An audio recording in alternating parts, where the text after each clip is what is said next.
오늘 미국장이 약세라고 봐야 될 것 같아요. 왜냐하면 다우고 이게 S&P 500 지수고 이게 나스닥이거든요. 나스닥인데 나스닥은 뭐 그렇게 확연하지 않다라고 보이긴 하지만 그래도 약간 장 초반하고 후반을 보면 약세로 끝났고 S&P 500 지수하고 다우는 장 시작 이후에 계속 흘러내렸습니다. 그냥.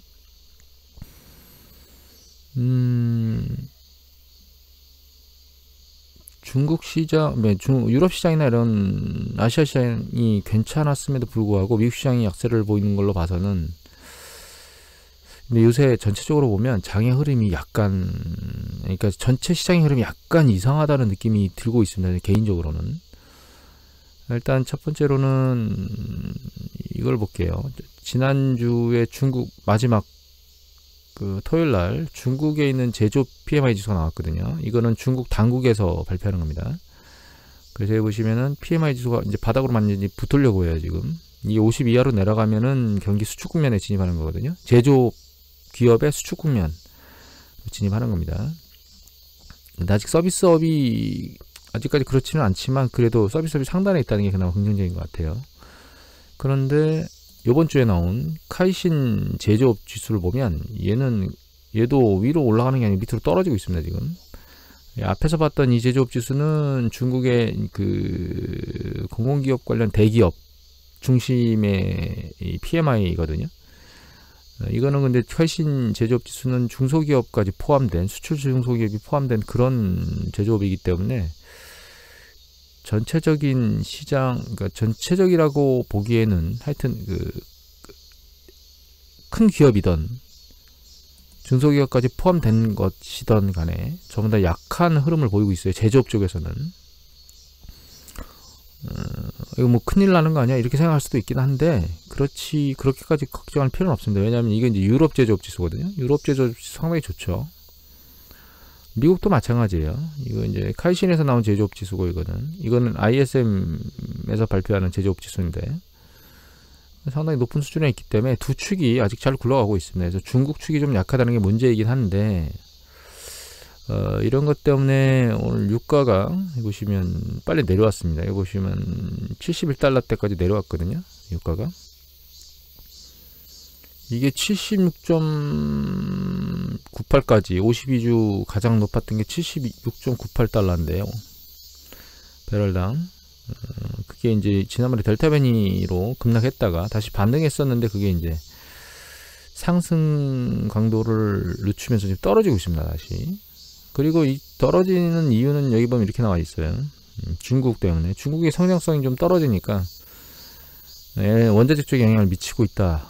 라고 봐야 되겠죠. 그 영향이라고 얘기를 하고 있고 일단 구리 가격도 빨리 올라왔다가 점진적으로 머리를 숙이고 있습니다. 이게 인플레이션에는 긍정적인 이슈일 수는 있는데 한 가지 더 봐야 될 건 이제 10년 국채 수익률이거든요. 근데 미국 10년 국채 수익률이 이게 추세적으로 계속 스물스물 흘러내려오고 있습니다. 높을 때는 여기 보면 1.7%까지 올라왔었거든요. 그런데 그게 지금 1.1%대까지 내려왔으니까 전체적인 느낌은 뭔가 피크아웃이란 단어가 계속 나오는데 미국 뭐 주식시장이나 이런 걸 보면 코로나 팬데믹 이후에 굉장히 뜨거웠던 시기에 정점을 치고 약간씩 누그러지는 패턴을 보이고 있는 게 아닌가 이런 생각이 듭니다. 그래서 미국의 GDP 성장률 발표 지수도 기대치보다 약간 낮게 나왔죠. 그래서 그런 부분들을 감안해 보면 시장 자체, 주식시장이 하반기에 상반기에서 지금까지 올라왔던 지금까지 움직였던 그런 주식시장처럼 움직일 수 있을까? 라는 생각을 조심스럽게 해봐야 되는 게 아닌가, 좀 방어적으로 움직여야 되는 게 아닌가라는 생각을 개인적으로는 하고 있습니다. 예전 패턴과 같았다면은 일반적으로는 내년도 상반기 정도가 상승 패턴의 정점을 치고 기준금리가 인하되는 문제 때문에 정점을 치고 그 다음에 이제 하반기로 가까워질수록 큰 조정의 가능성이 높아질 거라고 예측을 하고 있었는데 지금 입장에서 놓고 보면 전체적인 흐름이 일단 개인적으로는 상승 탄력, 지수 상승 탄력은 떨어지거나 미비한 상황에 머물지 않을까 이런 생각을 하게 됩니다. 다만 이제 중국에 대해서 시장이 너무 크게 흔들렸기 때문에 위험성을 얘기하고 계시긴 한데, 그래서 중국 기사들을 좀 몇 개 보겠습니다. 여기 보시면 한경 해외 라운지 해주라에 나오는 박주연 기자께서 8월 1일자에 쓴 기술인데, 중국 민간 기업들이 얼굴 인식 기술을 함부로 쓰지 못하도록 공산당에서 제재를 하고 있는 것 같아요. 그 제재 발표를 했답니다. 최고인민법원에서 판결이 났네요. 보니까 남용하지 마라. 결과적으로 빅테크에서 이런 것들을 쓸 수 있는데 이걸 견제한다는 거죠. 그러니까 아직 빅테크의 견제는 사실 내부의 적에 의해서 기업 성장성에 약간 문제가 있는 것 같아요. 그리고 이거는 이제 이건 한상춘의 국제경제 읽기라고 하는 내용이 나왔는데, 여기 산불 정책 얘기가 나왔습니다. 산불이라고 하는 게 여기 보시면 비트코인 하지 마라, 빅테크 기업 사교육 3개까지 이 부분에 대해서 뭐랄까 제재나 이런 쪽으로 가고 있는데, 이게 이제 공산당의 정책이라는 거죠. 큰 줄기. 내용을 좀 한번 쭉 읽어보시면 좋을 건데, 개인적으로는 여기 밑에 보면 이 단어가 나옵니다. 안미경중의 기조를 고집하다가는 문제가 생길 수 있다라고 얘기를 하고 있거든요. 그러니까 그 안보는 미국, 경제는 중국이라고 얘기를 하고 있는데, 이거를 고집하다가는 이러면 뭘 하지 말라는 얘기인가? 그러니까 안보는 중국, 경제는 미국으로 하라는 얘기인가? 아니면 안보와 경제를 다 미국으로 하라는 말인가? 이런 얘기가 떠오르거든요. 근데 개인적으로는 약간은 한상춘 논설위원 분하고는 약간 차이가 있습니다. 한상춘 기자분하고는. 왜냐하면 저 얘기를 하는 쪽이 많거든요. 그런데 이거가 뭐냐면 GDP 대비 한국이 무역에 의존하는 의존도 기준이거든요. 근데 수출입을 모두 다 합하면 무역 의존도가 GDP의 63%나 됩니다. 그러니까 한국은 무역 의존도가 굉장히 높아요. 이게 2019년도 기준입니다. 그러니까 무역 의존도가 높은 국가인데, 우리나라가 2021년도 수출 중에 우리나라 무역 1위가 중국이에요. 우리가 중국에 가장 많은 수출을 하고 있습니다. 25%. 25%라는 얘기는 여기 보면 미국하고 베트남 상위 2개를 합해야 여기 수준에 도달하는 거죠. 수출뿐만 아니라 수입국이기도 합니다. 미국은 주요 수입국. 여기 보시면 22%나 되죠. 수입 같은 경우는 이 몇 개를 포함해야, 상위 몇 개를 포함해야 25%에 도달합니다.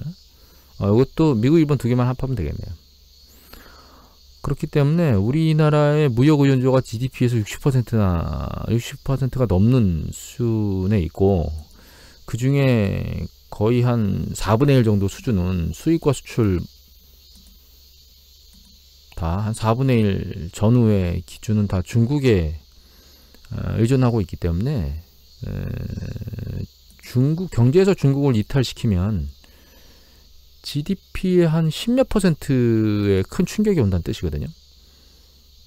그래서 이게 되든 안 되든 꿈이든 아니든 간에 무조건 현재, 그러니까 대한민국의 정부로 들어오는 사람들은 정치 외교 쪽에서, 정치외교 국방 경제 이쪽에서 안보는 미국, 경제는 중국 쪽에 대한 그 정책을 반드시 실현하도록 노력을 해야 됩니다. 저기는 왈가왈부의 문제가 없다고 생각하고 있습니다. 개인적으로. 저거는 이념의 문제도 아니고, 그러니까 좌우 대립의 문제도 아닙니다. 이제 국가 경제가 달린 문제이기 때문에 어떤 형태든 만들어야 된다고 생각을 하고 있고, 중국에 대한 투자가 굉장히 부정적으로 현재 움직이고 있죠. 해외에서 뭐 빅테크에 대한 액션을 한다거나 사기업에 대해서 뭐 사교육이나 이런 것들을 막기 때문에 꼭 어떻게 보면 나라를 말아먹을 것 같은 공산당이 그런 행동을 하고 있는데, 저는 개인적으로는 그렇게 생각하지 않고 있고, 오히려 여기 나오는 레이 달리오가 생각하고 계신 이 부분하고 저는 생각이 동일합니다. 해외 주식 나온지 해주라의 이슬기 기자께서 8월 2일자로 올린 건데, 제목은 중투자 시 이것을 꼭 알아야 된다라고 해서 헤지펀드 대부 레이 달리오께서 말씀하신 건데, 이게 가장 중요한 단어입니다. 이거. 중국은 주주보다는 국민 대다수가 중요하다는 거예요. 그러니까 결과적으로 사교육 시장도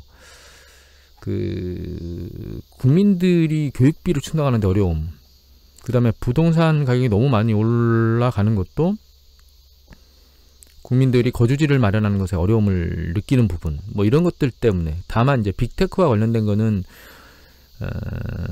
사실 마윈이 공산당에 좀 속된 말로 대들었죠. 공산당 정책에. 그게 결과적으로는 빅테크 시장 전체를 짓누르게 된 초석이 되게 됐고, 제가 예전에 읽은 기사로서는 이제 빅테크의 일부 지분이나 이런 것들이 공산당과 관련된 사람들과 분명히 이익이나 이런 것들을 주고받았었는데 그 부분이 넘어가 버린 겁니다. 그게 이제 마윈의 그 연설에서 문제가 야기된 거고, 그거를 이제 공산당에서 용인할 수가 없는 거죠. 그래서 그런 부분들 제외하고 나서는 중국이라고 하는 시장 전체를 짓누르겠다 이런 행동을 계속할 것이라는 생각은 안 하고 있습니다, 개인적으로. 다만 이제 문제가 있는데, 문제는 뭐냐면 투자자의 심리가 약간 바뀌었다는 거죠. 현재 중국 공산당의 태도 때문에. 그래서 상대적으로 낮은 배수에 움직이고 있는 지수이지만 그게 성과를 내는데 시간이 걸릴 수밖에 없다라고 하는 점이 하나 있고, 그리고 이 내용 중에 이 부분이 중요한 것 같아요. 중국 기업의 그 상장 정책이, 중국 기업의 미국의 상장 정책이나 이런 것들이 변경되고 있다거나, 그러니까 상장을 해서 자금 조달이 이런데 문제가 일어날 수 있죠. 그리고 또 한 가지, 이게 더 중요한데, 연기금, 그 미국의 연기금이 중국 투자의 금지 위협 등 연기금을 미국의 주식에, 미국 기업에 투자하지 마라, 이런 것들이 작동할 수 있다는 뜻입니다.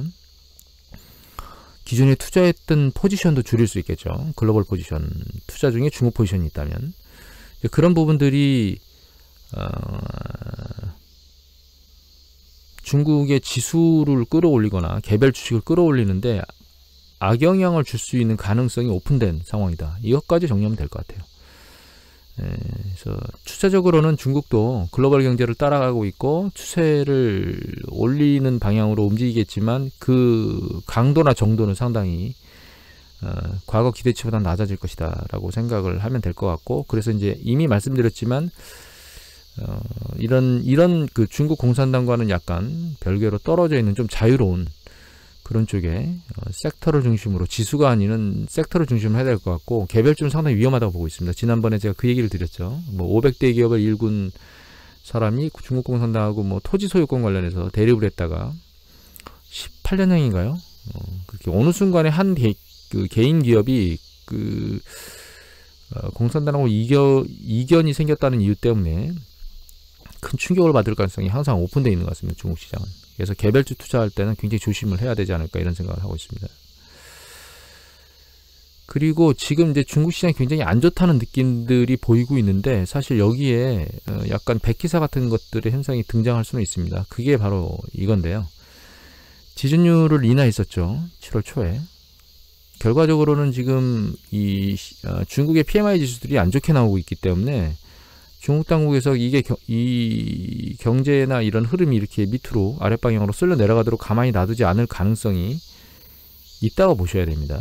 그러니까 추가적인 그러니까 그 경기 부양과 관련된 정책이 나올 수 있다라고 하는 가능성을 오픈해야 되고, 그런 것들이 나오면 시장은 좀 더 탄력을 줄 수 있겠죠. 그런 부분을 감안하면서 주식시장을 쳐다보면 될 것 같아요, 중국 주식시장은. 그리고 이거는 전기차 관련된 건데요. 한경해주라 박상현 기자께서 7월 30일 날 올리신 겁니다. 여기 보면 2030년까지 전기차 신차 판매 비중을 40%까지 늘리는 얘기가 나왔습니다. 자동차 회사가 자동차를 팔 때 새로 판매하는 자동차의 40%, 많으면 50%, 절반을 전부 다 전기차를 팔아라, 이런 얘기죠. 결과적으로 전기차 쪽에 포커스들이 계속 몰리고 있다고 하는 것들을 생각하면 될 것 같고, 다만 여기 보면 아주 극단적인 것도 있습니다. 캘리포니아, 뉴욕, 매사추세츠 주지사 같은 뭐 12명 이런 사람들은 아예 2035년까지 내연기관차를 아예 판매를 금지시키는 상당히 강력한 규모예요. 자동차 기업에도 긍정적이지만 배터리를 생산하는 전기차 기업에도 긍정적이겠죠. 사실 이거하고 연계해 보면 미국만 이런 게 아니고 유럽도 좀 강력하게 이런 것들을 추진하고 있기 때문에 결과적으로는 자동차 최종 완성차인 자동차 쪽도 긍정적이겠지만 그 중간에 이제 반드시 들어가야 되는 배터리 업체도 긍정적이라고 봐야 되겠죠. 다만 이제 배터리 업체를 놓고 보면 누가 전고체 배터리와 관련된 쪽에 투자를 하느냐라고 하는 부분이, 그리고 빨리 그걸 상용하느냐라고 하는 부분이 아마 포커스로 몇 년이 지나면, 뭐 빠르면 2025년도에 상용화한다고 얘기를 하고 있는데 거기에 포커스가 잡힐 것 같고, 다만 개인적으로는 그게 상용화된다 하더라도 가격이 고가일 가능성이 높다고 보고 있습니다. 저는 초반에. 그러면은 그 기존에 있는 액화로 되어 있는 배터리, 전해질 이 전해 액으로 되어 있는 배터리하고 전고체 배터리하고 일정 수준 같은 추세를 진행하다가 나중에 돼서 전고체 그 배터리가 완전히 점유하는 뭐 이런 형태로 흘러가지 않을까 이렇게 생각을 하고 있습니다. 그리고 단신으로 보면 아마존 하나만 더 볼게요. 이것도 해조라에서 나온 기사인데 박지원 기자께서 8월 1일자 썼습니다. 이 1조가 넘는 과징금을 받았답니다. 개인정보 보호 위반으로 유럽 쪽에서. 그런데 여기 무시무시한 게 해당 기업의 세계 매출의 4%까지 벌금을 부과할 수 있답니다. 굉장히 무시무시합니다. 이게 이익의 4%가 아니고 매출의 4%거든요.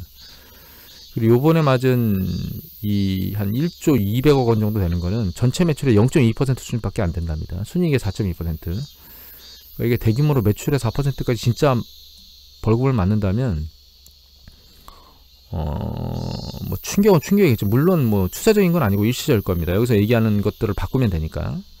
근데 이제 여기 밑에 보면서 제가 놀랐던 건 뭐냐면, 여기 보면 EU의 경쟁 담당 집행위원이 뭐라고 그랬냐면, 아마존이 시장에서 수집한 정보로 인기 제품을 식별하고, 이건 상관없죠.